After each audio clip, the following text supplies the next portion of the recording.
मैं doctor Anju Sharma, department of chemistry, government girls college Ajmer. आज मैं आपको बीएससी पार्ट फर्स्ट के फर्स्ट पेपर का टॉपिक नोबल गैसेस पढ़ाऊंगी। अभी तक हम लोग जेनॉन के ऑक्सी कंपाउंड्स और ऑक्सी फ्लोरो कंपाउंड्स की केमिस्ट्री देख चुके हैं। आज मैं आपको XeF2, XeF4 और XeF6 की प्रिपरेशन और प्रॉपर्टीज के बारे में बताऊंगी। XeF2 बनाने के लिए पहला मेथड है, अगर जेनॉन और फ्लोरीन का 1:2 का रेशियो है और अगर निकल ट्यूब से उसको पास करते हैं 400 डिग्री टेम्परेचर है तो XeF2 का फॉर्मेशन होगा। दूसरा मेथड है, अगर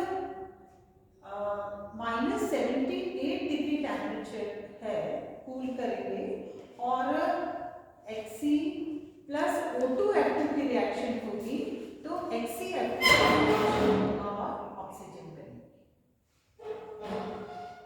XeF2 के गुणों के बारे में अगर हम देखते हैं तो ये कलरलेस होगा, रंगहीन होता है, क्रिस्टलाइन सॉलिड है, ये क्रिस्टलीय ठोस पदार्थ है और melted at 129 degree centigrade, 129 degree इसका मेल्टिंग पॉइंट है। dissolves completely in anhydrous HF. Anhydrous HF में ये completely dissolve हो जाता है without any reaction.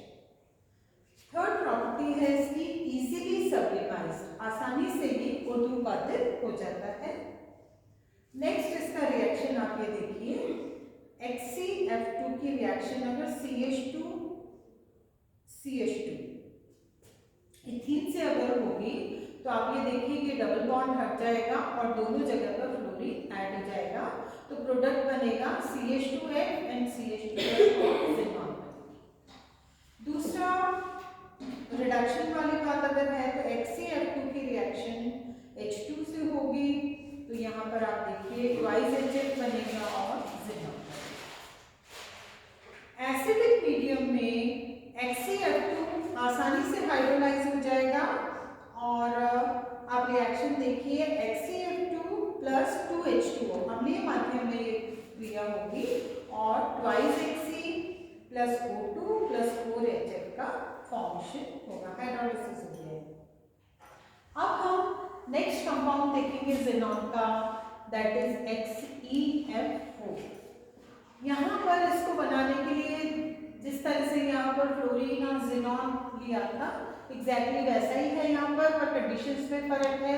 यहाँ पर 1:2 का रेशियो था, यहाँ पर मोलर रेशियो है 1:5। यहाँ क्या होगा, जेनॉन और फ्लोरीन 2F2, 400 डिग्री सेंटीग्रेड अगर टेम्परेचर है और 5 to 6 atmospheric pressure, molar ratio जैसा कि मेंशन है इट इज 1:5 तो XeF4 का फॉर्मेशन होगा and reaction ideally conducted in निकल कंटेनर, निकल कंटेनर में यह अभिक्रिया होगी। दूसरी विधि है इसको बनाने की, इलेक्ट्रिक डिस्चार्ज। जेनॉन और फ्लोरीन की अगर 1:2 का मिक्सचर है और 80 टेम्परेचर है तो XeF2 का फॉर्मेशन होगा और प्योर Xe जो है XeF4 इसका प्रिपरेशन मुश्किल है, it is difficult to prepare only XeF4, XeF2 and XeF6 also present with XeF4। तो उस केस में क्या होगा, for purification sublimise in presence of NaF, हमें सिर्फ XeF4 चाहिए तो हमें क्या करना है, प्यूरिफिकेशन के लिए सब्लिमेशन करना होगा, उर्ध्वपातन करना होगा इन प्रेजेंस ऑफ NaF। इसके गुणों की बातें अगर हम करते हैं तो it is also colourless crystalline solid, रंगहीन क्रिस्टलाइन सॉलिड है और इसका मेल्टिंग पॉइंट 117 डिग्री और इसका था 129 degree centigrade. Strong oxidising agent है, आप ये देखिए XeF4 की पोटेशियम आयोडाइड के साथ रिएक्शन होगी तो आप ये देखिए KF का फॉर्मेशन होगा, जेनॉन और आयन। अच्छा, it is also readily hydrolysed by water. इसमें क्या रहेगा, आपने देखिए HCl4 की 12H2 से रिएक्शन करवाएंगे तो ज़ेनॉन XCO3 और यहाँ पर 3O2 का फॉर्मेशन होगा, 24HF का भी फॉर्मेशन होगा। HCl6 की अगर हम बात करते हैं तो इसकी प्रिपरेशन के लिए ज़ेनॉन और fluorine, large access of fluorine is required. यहाँ पर रेशो था 1:2, यहाँ था 1:5 और यहाँ पर है 1:20। तो आप ये देखेंगे 3F2 और ज़ेनॉन की जो रिएक्शन होगी तो HCl6 का फॉर्मेशन होगा। यहाँ पर 300 डिग्री सेंटीग्रेड है और 50 एटमॉस्फेरिक प्रेशर। इनकी प्रॉपर्टीज की अगर हम बात करते हैं तो it is also colourless solid और इसका मेल्टिंग पॉइंट है 49.8 डिग्री सेंटीग्रेड।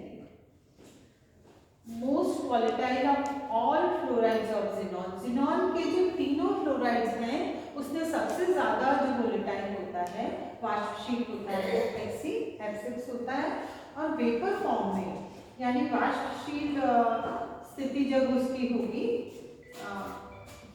तब इसका ग्रीनिश येलो कलर होगा। वेपर फॉर्म में जब ये होगा तो इसका ग्रीनिश येलो यानी हरा पीला रंग।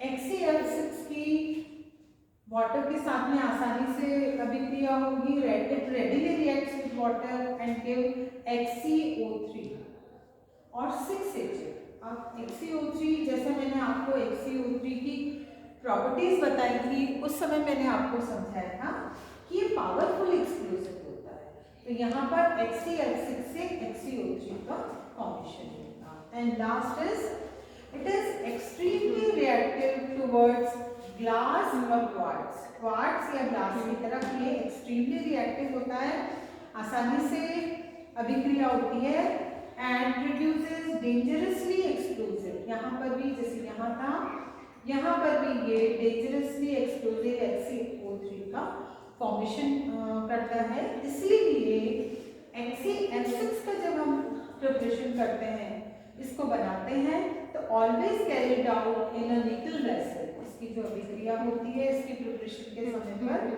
वो हमेशा निकल वेसल में की जाती है। Thank you.